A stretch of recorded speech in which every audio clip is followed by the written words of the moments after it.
Ace is Wild is an arcade-style brawler from Culture Attack Studio, in which you must fight through 7 stages in order to be crowned champion of your local ninja clan, as part of a contest that takes place every 15 years.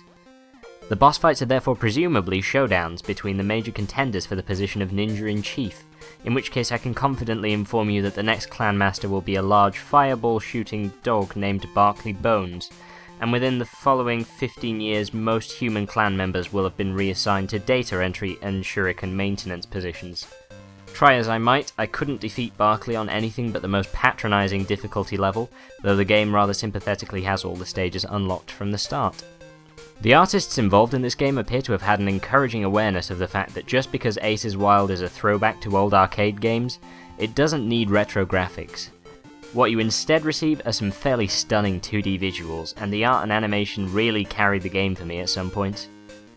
7 stages seems about right for this game, and they're all well drawn, though disappointingly there are no resolution options for the game, and full screen mode merely provides some rather thick black bars for the small portion of game display. The soundtrack doesn't break any new ground, but it's solid, and it sets a frantic pace for the gameplay.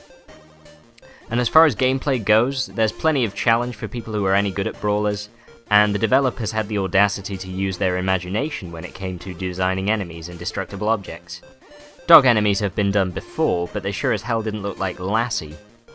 However, even if you overlook how redundantly uninformative the tutorial is, there are some major elements that let this game down. Take the character selection for example. You have Ace Wilder, who is presumably the protagonist, given that Rex Wilder is the primary opponent from the story, and then 2 other random guys, one of whom looks identical to the enemy ninjas. You'd think Ace would be an obvious choice, but apparently he never got the memo that everyone else would be using swords, with the exception of Barkley, who imbued himself with the powers of the almighty god. Instead, Ace opts to moodily thrust his crotch as he sails through the air at the end of every combo, almost as if he's compensating for something.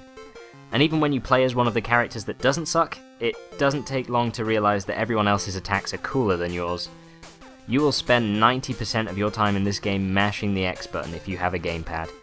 Your only other attack drains your panic bar, which is used for healing and special moves, so you're discouraged from pressing any other button. The aerial combos look majestic, but it's as mechanically complex as dive kick. Mashing X has never been so gratifying, but without a combat overhaul, the work that has gone into this game will be largely wasted. If you're a fan of brawlers and don't care about complexity, I implore you to buy this game. In fact, if you just don't mind button bashing, buy this game. I feel bad that I couldn't enjoy it because everything else is outstanding.